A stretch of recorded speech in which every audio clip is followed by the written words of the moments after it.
येतं. आत्मा नमस्ते सगळ्यांना. नमस्ते.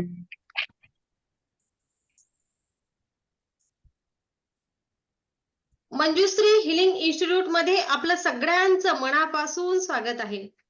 नक्कीच कालचा जादूचा चेक आपण सगळ्यांनी तयार केला असेल आणि नसेल केला तर आता मी सांगितल्याप्रमाणे तयार करून घ्या. आणि आजचा दिवस आहे 18वा. आपण घेत आहे आपलं कृतज्ञतेची जादू हे व्रत आपण सुरू केलं आहे आणि या व्रताचा आपला दिवस आहे 18वा. जादू रॉन्डा वन यांचं हे पुस्तक एक एक कृती करत असताना खूप मजा येत आहे आणि मजेसोबतच आपल्या स्वतःमध्ये खूप सकारात्मक बदल होत आहे. हे माझ्यासोबतच आपण सर्वजण अनुभवत आहोत आहे ना. चला तर आपण आता बघूया आजचा दिवस. हो, कालच्या दिवसाबद्दल खूप बोलण्याची गरज नाहीये कारण जादूचा चेक केला नाही तयार असं फारच क्वचित कोणी असेल आणि जर राहिला असेल तर तो करून घेणारच हा पूर्ण विश्वास आहे. दिवस 18वा. कामांची जादूची यादी म्हणजे काय तर आपण जे जे कामं आहेत, जे अनेक कामं असे असतात जे अडलेली असतात आणि काही कामं म्हणजे होत नाहीत. त्या कामामध्ये काही अडचणी असतात. मला काय वाटते आणि ते होते काय असं होत आहे. मला हवा तो रिझल्ट त्या एखाद्या विशिष्ट कामाचा येत नाहीये असं होत आहे. असे जे कामं आहेत ते कामं आणि आणि ते कामं जे मला असं वाटते हे असेच व्हावेत. बरोबर, एखाद्या कामाचा रिझल्ट माझ्या मनाप्रमाणे यावा असं मला वाटते. असे विशेष कामं. या कामांची आज आपल्याला यादी करायची आहे. त्या यादीनुसार आपल्याला रिझल्ट घ्यायचा आहे. त्याच यादीनुसार आपल्याला आपले कामं करून घ्यायचे आहेत याकरिता. बघा, लेखक काय सांगताहेत, हे जग आहे ना, हे जग जादूमय गोष्टींनी भरलेलं असून आपली बुद्धिमत्ता अधिक प्रगल्भ होण्याची प्रतीक्षा ते करत असते. हे जग जादूमय गोष्टींनी भरलेलं असून आपली बुद्धिमत्ता अधिक प्रगल्भ होण्याची प्रतीक्षा हे जग करत असतं. कादंबरीकार आणि कवी एडन फिलपॉट्स यांनी म्हटलं आहे असं. खरोखरच जर आपण नीट विचार केला ना तर आपल्या लक्षात येईल की कृतज्ञता हीच आपली चांगली मैत्रीण आहे. हो. सगळ्यांनाच. मैत्रिणी फक्त महिलांनाच थोडी नसतात. सगळ्यांचीच चांगली मैत्रीण. इतर कोणती मैत्रीण करण्यापेक्षा ही मैत्रीण करा, कृतज्ञता. आणि बघा आयुष्यामध्ये कुठंच कशाचीच काहीच कमी पडू देणार नाही. इतरांचा खांदा शोधण्याची गरज पडणार नाही. जर कृतज्ञतेच्या मैत्रिणीसोबत आपण पुढे गेलोत प्रत्येकाने तर कृतज्ञता ही खरंच खूप चांगली मैत्रीण आहे. सगळ्यात चांगली मैत्रीण आहे. ती नेहमी तुमच्या सोबत असते. सदैव तुमच्या मदतीला तयार असते. ती कधीही तुम्हाला अपयश येऊ देत नाही. तुमचा विश्वासघात करत नाही. तुम्ही जितके जास्त तिच्यावर अवलंबून राहाल, तितकी जास्त मदत तुम्हाला करेल. आणि सगळ्यात जास्त महत्त्वाचं म्हणजे कृतज्ञतेमुळे तुमचं आयुष्य समृद्ध होईल. आजच्या जादूच्या कृतीमधून तुम्हाला कृतज्ञतेवर आणखी अजून चांगल्या प्रकारे कसं अवलंबून राहायचं, कृतज्ञतेचा वापर आपल्या आयुष्याच्या पुढच्या टप्प्यावर कसा करायचा हे आपल्याला शिकता येईल. आणि अजून जादूमय गोष्टी आपल्या आयुष्यामध्ये घडून येतील. आपल्या आयुष्यात प्रत्येक दिवशी लहान-लहान प्रश्न उद्भवत असतात आणि ते सोडवण्याची आपल्याला गरज असते. कधी-कधी हे प्रश्न आपल्याला इतके ग्रासून टाकतात, की ते कसे सोडवायचे हेच आपल्याला कळेनासं होतं. तुम्हाला ज्या गोष्टी कराव्याशा वाटतात, त्या करायला तुम्हाला पुरेसा वेळ मिळत नाही कधी-कधी. ही समस्या असू शकते आणि दिवसात फक्त 24च तास आहेत. असं म्हणू शकतो का आपण मला 25 हवेत, मला 28 हवेत? नाही. कामाच्या ओझ्याने अगदी तुम्ही वाकून गेला आहात आणि तुम्हाला रिकामा वेळ हवा आहे. पण तो मिळत नाही. तो कसा मिळवायचा हे काही तुमच्या लक्षात येत नाही. हा तुमचा प्रश्न असू शकतो. तुम्ही मुलांकडे लक्ष देण्यासाठी घरीच राहण्याचा निर्णय घेतला असेल. पण सारखं घरात राहिल्यामुळे तुम्ही दमला असाल. बऱ्याच महिलांचा हा आजरोजी प्रश्न आहे.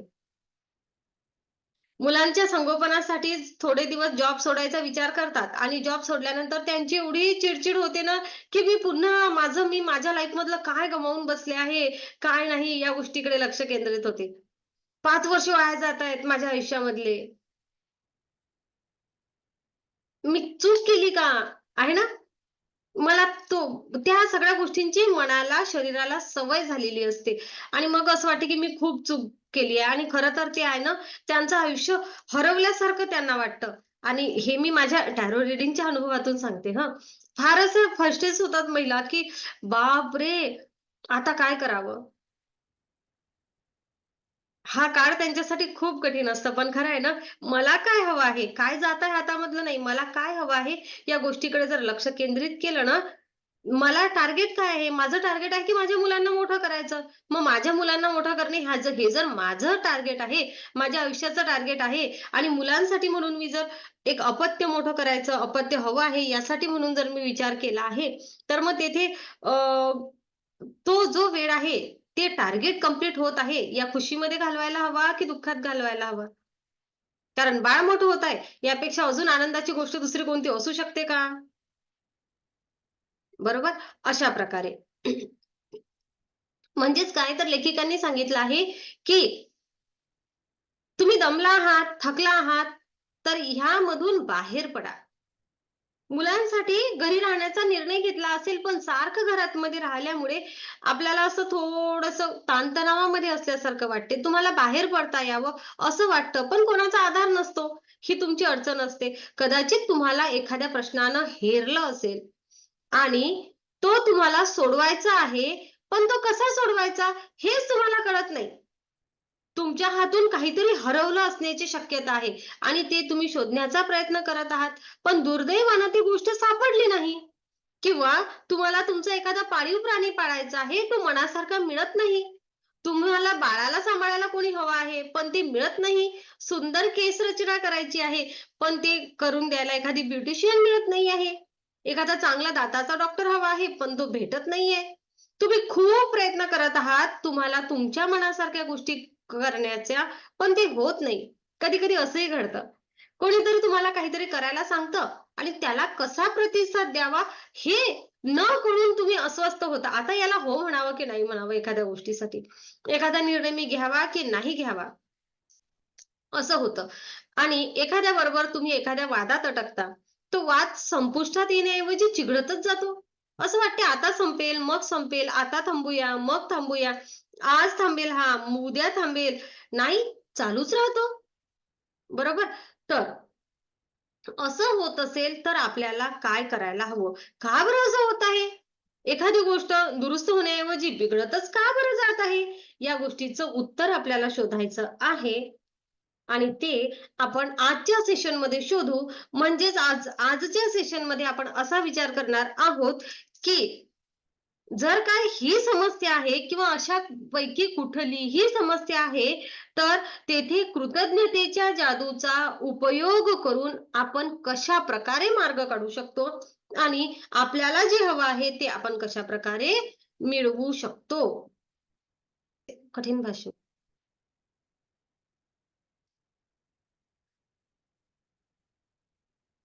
मग आता आपल्याला काय करावं लागेल?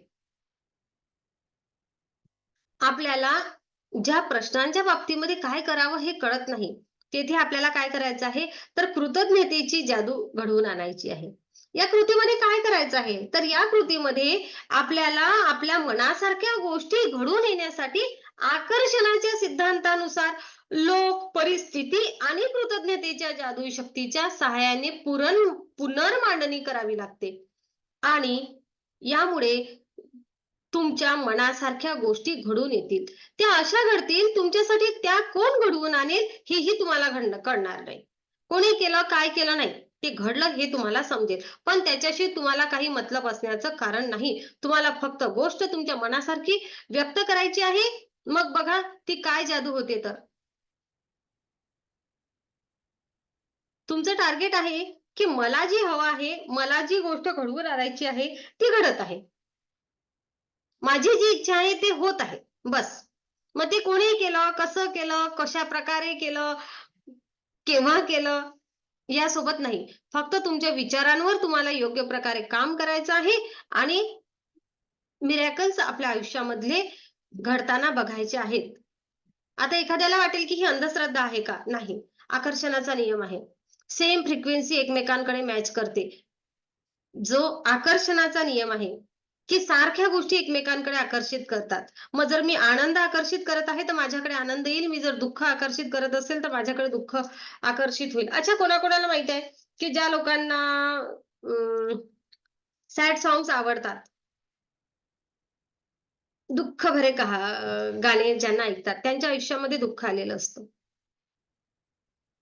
नसलंही तरी आज ती ज्या मुलीला, ज्या व्यक्तींना अगोदर असे सॅड सॉन्ग्स आवडतात खूप जास्त प्रमाणामध्ये, त्यांचं आयुष्य नंतर भविष्यामध्ये बघा. आणि जे मस्त मौज-मजेचेच गाणे ऐकतात छान-छान म्हणजे आवड सांगते तुम्हाला म्हणजे काय ते अट्रॅक्ट करतात त्या गोष्टी. जर का संमिश्र आयुष्य आहे, संमिश्र निवड आहे तुमची तर खूप चांगलं. बरोबर? दुःख भरेच गाणे न ऐकता थोडेसे कधी-कधी म्युझिकचा आस्वाद अजून चांगल्या प्रकारे सर्वच गाणे आहे ना, आपलं जे शास्त्रीय संगीत आहे, आपलं जे सर्व संगीत आहे, ते खूप समृद्ध आहे. तर सर्व संगीताचा लाभ घ्यावा, हे मी आवर्जून सांगेल. फक्त अनेक आहेत हं, अभ्यासातून सांगते आहे. तर लक्षात असू द्या एवढी गोष्ट. सेम फ्रिक्वेन्सी मॅच करते. तुम्हाला जे आवडते ते तुमच्या आयुष्यात येते. मग तुम्ही एन्जॉयमेंट वाले किंवा मग आपण म्हणू शकतो छान अर्थपूर्ण आयुष्याला खूप सुंदर अर्थ देणारे, प्रेमाचा अर्थ देणारे, भरभराटीचा अर्थ देणारे आणि मोटिव्हेशनल जे सॉन्ग्स असतात ते ऐकून बघा. बघा तुमच्या हातून काय स्फुरण येते आणि सेम त्या गोष्टी, त्या घटना आपोआप तेच आकर्षित झाल्यामुळे तुम्हाला लक्षात येईल काय आपल्या आयुष्यामध्ये येते तर. येस, काही लोकांनी अशी मान हलवली आहे. बरोबर. तर बघा, आता आपण आपली काही दिवस बदल करून बघूया पुढच्या आयुष्यामध्ये. आपण काय ऐकतो, आपण काय बोलतो, यावर आपण नियंत्रण केलंच आहे. पण आपण काय ऐकतो आणि आपण काय बघतो, यावर पण आपण नियंत्रण करूया थोडंसं. अ, हो. महात्माजींचे 3 बंधन. त्यामधलं आपण बघूया, मला बघायचं काय, मला ऐकायचं काय. बरोबर ना? ह्या गोष्टीकडे थोडंसं लक्ष केंद्रित करूया आता. हं? चला. तर सेम फ्रिक्वेन्सी मॅच होत असते. मी छोटे-छोटे उदाहरण यासाठी देते ना, मोठ्या-मोठ्या गोष्टी, मोठे-मोठे उदाहरणं समजायला वेळ लागते. बरोबर ना? जेव्हा आता गाण्यांचा विषय आला तेव्हा सहजपणे समजलं.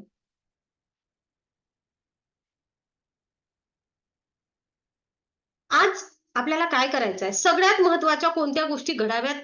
कोणते प्रश्न माझ्या आयुष्यामधले मिटावेत असं तुम्हाला वाटतं? आपल्या आयुष्यामध्ये एखादा असा ज्वलंत प्रश्न असतो, की हा मिटला पाहिजे असं मला वाटतं. एखादं नातं असते, एखादं काही अनेक प्रश्न असतात. बरोबर आहे ना? एखाद्याकडे कुठे पैसा अटकलेला असते किंवा काय म्हणूया आपण? आणखी एखादा मोठा प्रश्न म्हणजे एखादी मागणी आपल्याला करायची असते, एखादी गोष्ट पूर्ण करायची असते, एखादं टार्गेट कंप्लीट करायचं असते, त्याला मार्ग मिळत नाही. अनेक साऱ्या गोष्टी असतात ना. तर नक्कीच अशा तुमच्या आयुष्यामधली सगळ्यात महत्त्वाची गोष्ट अशी काय घडावी असं तुम्हाला वाटते? कोणता प्रश्न मिटावा? हां. बरोबर, बरोबर. योग्य जोडीदार मिळावा. हो, हा पण एक मोठा प्रश्न असतो. बरोबर आहे ना? मग यासाठी आपण मागच्या सेशनमध्ये सुद्धा बोललो आहे हां. पण तरीही आता बघा तुम्ही प्रश्न कसे सुटावेत, त्यासाठी येथे टेक्निक दिली आहे. मग तिथे तुम्ही कोणत्याही प्रकारचा प्रश्न घेऊ शकता. बरोबर? हं. हो. असलेला विवाह योग्य प्रकारे कसा जावा? बरोबर. येस, हा पण प्रश्न चालेलच. बघा, आज सगळ्यात महत्त्वाच्या गोष्टी घडाव्यात. कोणत्या? कोणते प्रश्न मिटावेत असं तुम्हाला वाटतं? याची एक यादी तयार करा. याला जादूच्या कृतीची यादी असं शीर्षक द्या. जादूच्या कृतीची यादी असं नाव द्यायचं आणि तुम्ही या यादीमध्ये तुम्हाला ज्या गोष्टी करायच्या आहेत, पण वेळ नाहीये किंवा त्या तुम्हाला कराव्याशा वाटत नाही. लक्षात घ्या. टार्गेट नाही म्हटलं आहे, तर काय म्हटलं आहे? मला जे करायचं आहे, पण मी ते करत नाही. आता इथे योग्य जोडीदार आकर्षित करावा त्यासाठी मागचं सेशन आहे. बरोबर. पण योग्य जोडीदार आकर्षित व्हावा यासाठी मी माझ्या पर्सनॅलिटीमध्ये काय बदल करावेत, हे जर तुम्हाला करायचं असेल आणि तुम्हाला ते शक्य होत नसेल, तर या सेशनचा तुम्हाला उपयोग होईल. समजलं? हा, मला जर आता एखाद्याकडे माझे पैसे आहेत पण मी आहे ना ते मागूच शकत नाही, मी मागूच शकत नाही किंवा मला ते मिळत नाहीयेत कारण मी योग्य ऍक्शन घेत नाहीये, मग मला येथे त्या गोष्टीचा मदत होईल. हे मी करू शकत नाहीये, मी त्या गोष्टीसाठी वेळ काढू शकत नाहीये, हिम्मत करू शकत नाहीये किंवा मला ते जमत नाहीये. बरोबर, मला ते करायचं आहे पण मी करू शकत नाहीये. मला माझं वजन कमी करायचं आहे, मला माझं वजन कमी करायचं आहे, पण मी ते करू शकत नाही. बरोबर? किंवा मी ते वजन कमी करण्यासाठी जो योग्य वेळ हवा आहे तो काढू शकत नाही. असं असेल तर हे सेशन तुम्हाला उत्कृष्ट प्रकारे मदत करेल. क्लिअर झालं का सगळ्यांना? पहिले मला सांगा. येस, थंब दाखवा. ओके. मला हे करायचं आहे, पण मी हे करू शकत नाही. मी ठरवलं आहे, की या महिन्यामध्ये माझे 2 बुक वाचन झाले पाहिजे पूर्ण. पण ते मी करू शकत नाहीये, कारण मला वेळ थोडा कमी पडते आहे. तर नक्कीच आता मला त्याकरिता या सेशनमधून उत्तर मिळणार.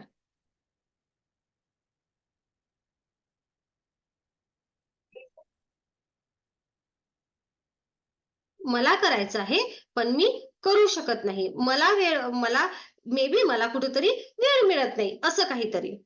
ओके. चला, तर बघूया आता पुढे काय म्हणतायत लेखिका. अशा गोष्टी शोधा आणि पुन्हा पुन्हा या यादीमध्ये आपल्याला काय करायचं आहे, या यादीमध्ये तुम्हाला ज्या गोष्टी करायच्यात पण वेळ नाही, त्या तुम्हाला कराव्याशा वाटत नाही, अशा पण गोष्टी, विशेष तर यामध्ये व्यायाम असेल बाबा, आहे ना? मला कराव्याशा वाटत नाहीत. व्यायाम नाही करावा वाटत, डायटिंग नाही करावी वाटत, आहे ना?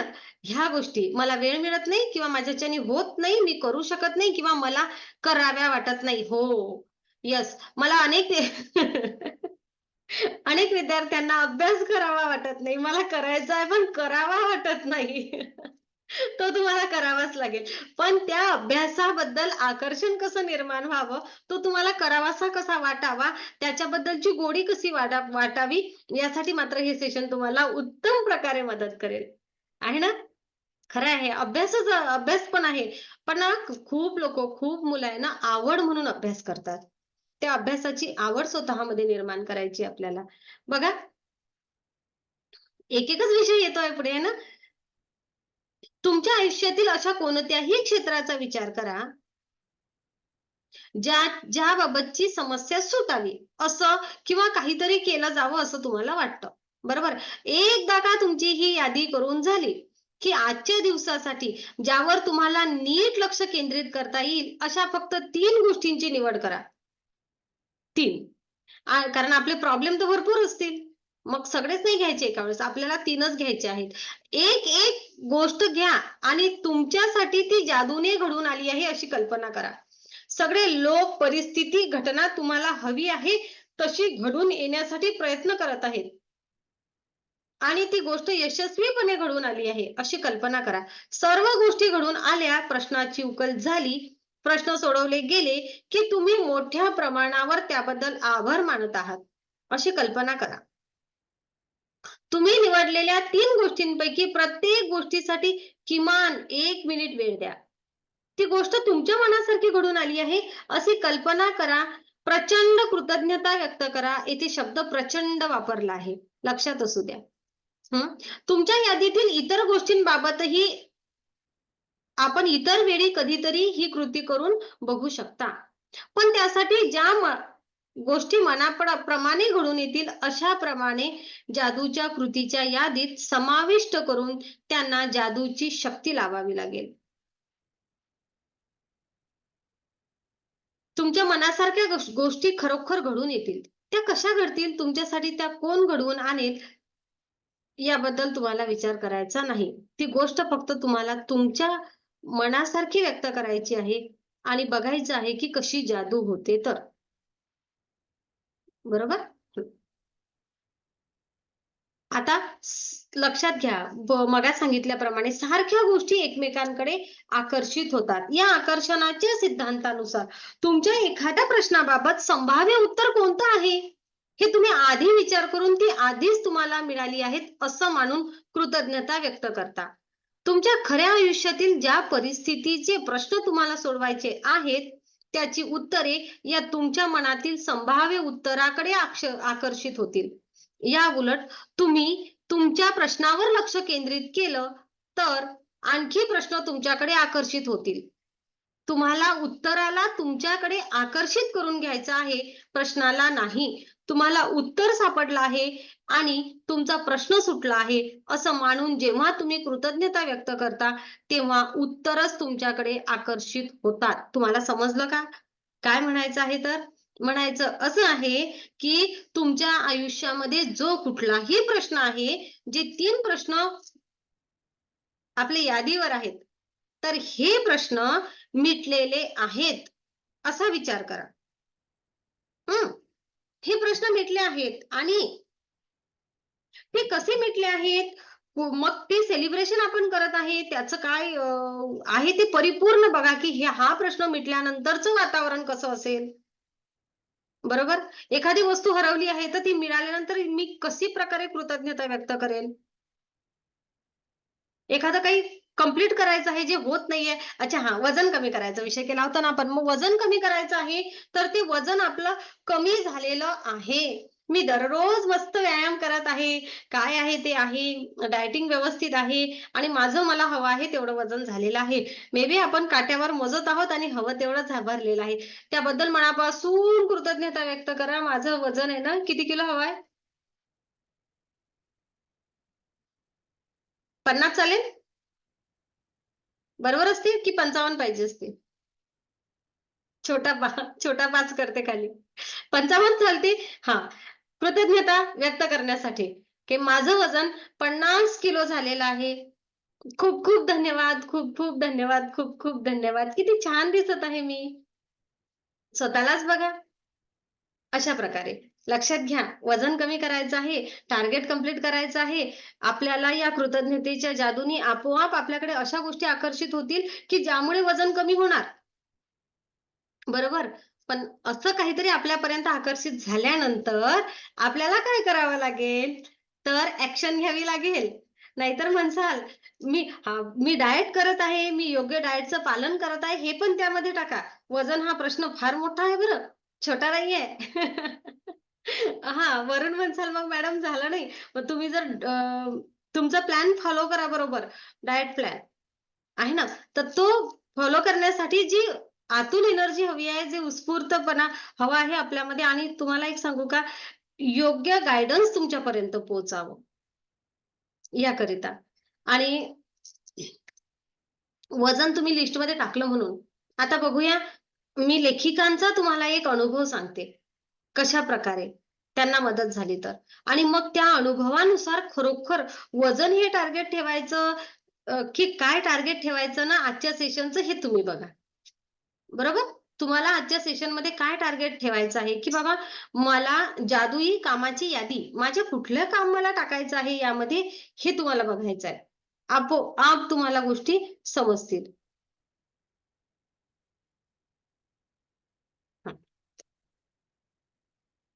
उदाहरण ऐकल्याशिवाय ही गोष्ट तुम्हाला क्लिअर होणार नाही.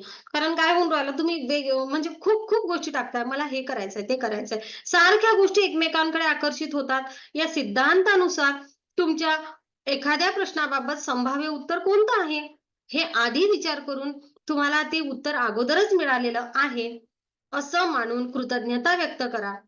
तुमच्या खऱ्या आयुष्यातील ज्या परिस्थितीचं प्रश्न तुम्हाला सोडवायचे आहेत, त्याची उत्तरे या तुमच्या मनातील संभाव्य उत्तराकडे आकर्षित होतील.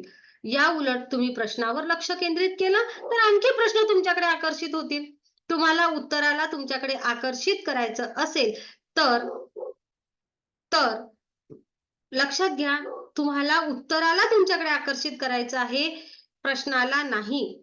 तुम्ही उत्तर सापडलं आहे आणि हा प्रश्न तुमचा सुटला आहे, असं मानून जेव्हा तुम्ही कृतज्ञता व्यक्त करता, तेव्हा ते उत्तर तुमच्याकडे आकर्षित होतं. ही जादूची कृती किती शक्तिशाली आहे, याचं प्रात्यक्षिक दाखवण्यासाठी लेखिका तुम्हाला एक गोष्ट सांगतात आणि ती गोष्ट सत्य आहे. ती गोष्ट त्यांच्या मुलीची आहे. तिचं पॉकेट हरवलं होतं आणि ते परत तिच्याकडे आकर्षित होऊन तिला मिळावं, यासाठी तिनं या जादूच्या कृतीचा वापर केला होता. तिची पर्स, पॉकेट असं काहीतरी हरवलं होतं आणि लेखिका सांगतात, लेखिका म्हणजे सांगतात. आता मी ना तेथे माझी हा शब्द वापरते. बरोबर? म्हणजे तुम्हाला समजायला सोपी जाईल. माझी मुलगी एकदा रात्री बाहेर गेली होती. दुसऱ्या दिवशी सकाळी तिच्या असं लक्षात आलं, की तिचं पॉकेट तिच्याजवळ नाही. आणि ते कोठे हरवलं, कोणी चोरलंय हेही तिला आठवत नव्हतं. ती ज्या हॉटेलमध्ये रात्री जेवायला गेली होती, तिथं तिनं फोन केला. येताना ज्या टॅक्सीमध्ये आली, त्या टॅक्सी कंपनीला, स्थानिक पोलिस स्टेशनला फोन केला. रस्त्यात कोठे पडलं का हे तिनं पाहिलं. आजूबाजूच्या लोकांचे दरवाजे ठोठावले, पण कोणाकडेही तिला तिचं पॉकेट सापडलं नाही. दुसरं म्हणजे तिला पॉकेटमध्ये तिची बँकेची आणि इतर क्रेडिट कार्ड्स, वाहन चालवण्याचा परवाना, रोख पैसे या सगळ्या महत्त्वाच्या गोष्टी त्यामध्ये होत्या. पण तिला सगळ्यात काळजी वाटण्याचं कारण म्हणजे ती नुकतीच परदेशामध्ये जाऊन आल्यामुळे तिच्या पॉकेटात तिच्याशी संपर्क साधण्याची कोणतीच माहिती उपलब्ध नव्हती. तिचं नाव टेलिफोनच्या सार्वजनिक यादीमध्ये नव्हतं आणि तिचं आडनावही सर्वसामान्यांसारखं होतं.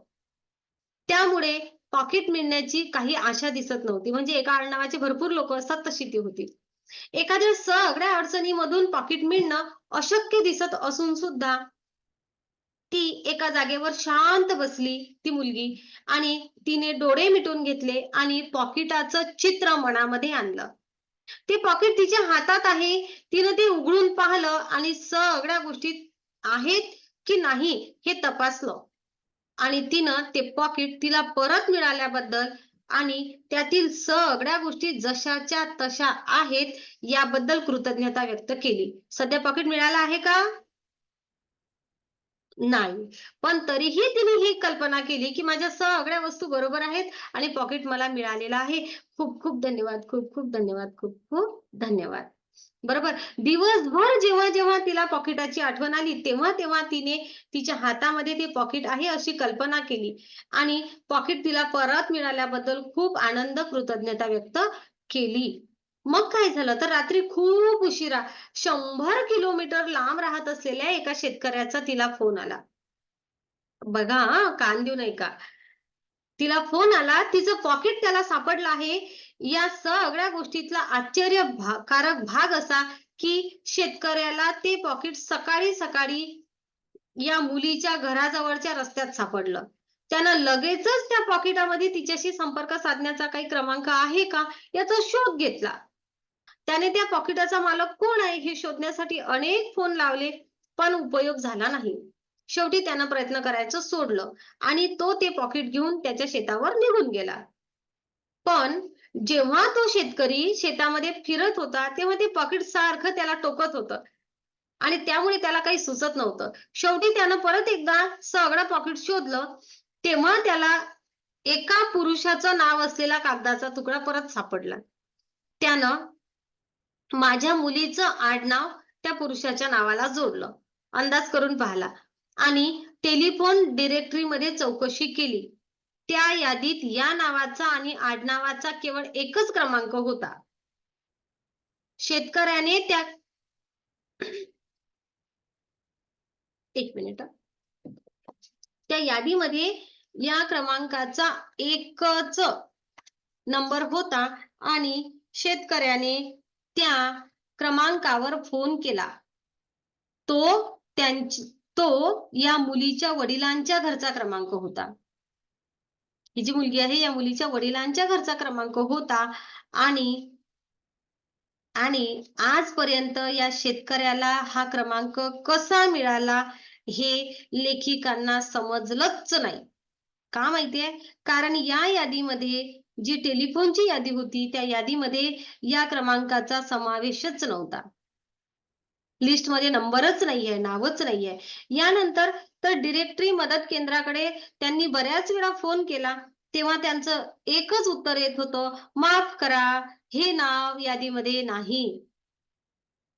म्हणजे त्याच नावाचा पुन्हा नंबर शोधायला गेलेत, तर तो सापडला नाही. पण त्या शेतकऱ्याला मात्र बरोबर तो नंबर सापडला.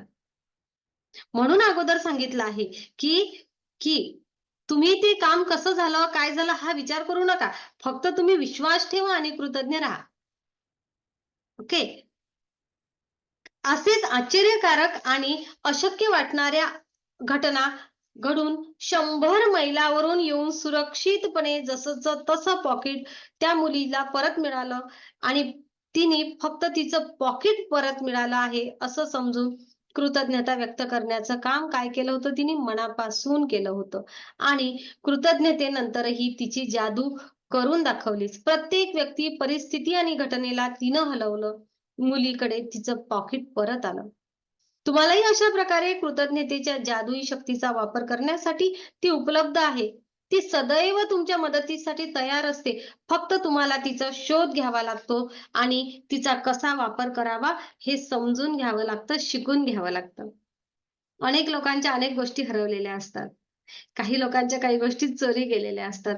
पण आहे ना हा जो प्रयोग आहे ना, हा लगेच करावा लागतो. वस्तू हरवल्यानंतर लगेच. हं. इतर काही गोष्टी असतील आपल्या लाईफमधल्या, काही टार्गेट असतील विशेष, तर त्यासाठी तुम्ही आवर्जून करा.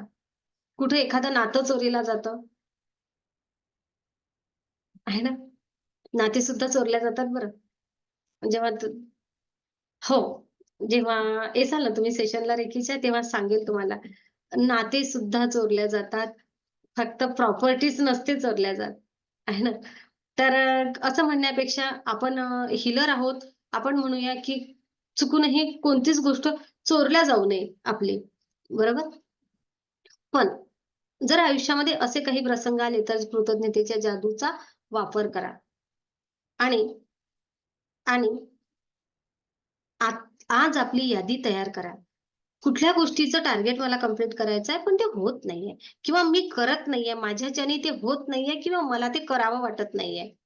बरोबर? हां, मेडिटेशन आहे ना. मेडिटेशन प्रत्येकाला असं वाटते मला करायचंय. मला माझ्या हायर सोल सोबत जुडायचं आहे. पण आहे ना, करावं वाटत नाही. अडचणी येतात. तर नक्कीच तुम्ही आहे ना, हे माझं मेडिटेशन पूर्ण झालेलं आहे. हा एक थॉट टाका आणि त्याबद्दल कृतज्ञता व्यक्त करा. हं. महत्वाची गोष्ट. सगळ्या नकारात्मक गोष्टींकडून लक्ष काढून टाकूया आपण. सकारात्मक गोष्टीकडे लक्ष देऊया, की माझं मेडिटेशन पूर्ण होत आहे. बरोबर? तर बघा आजची आपण जादूची कृती वाचूया. जादूची कृती नेहमीप्रमाणे आपल्या 10 वरदानांची यादी करा. 10 वरदानांची यादी करा आणि वरदानाबद्दल तुम्हाला कृतज्ञता का वाटते ते लिहा. पुन्हा एकदा यादी वाचा आणि प्रत्येक वरदानाबद्दल तुम्ही कृतज्ञता व्यक्त करा. आभारी आहे, आभारी आहे, आभारी आहे.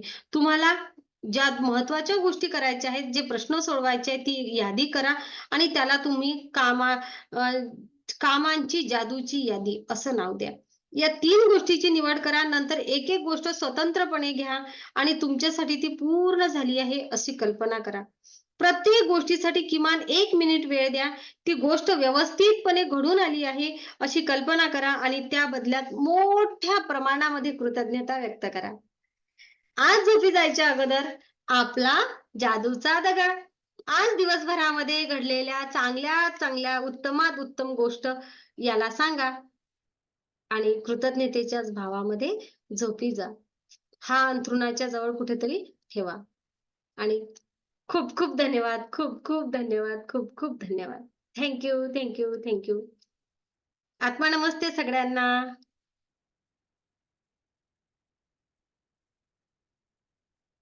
आत्मा नमस्ते. आत्मा नमस्ते. आत्मा नमस्ते. आत्मा नमस्ते.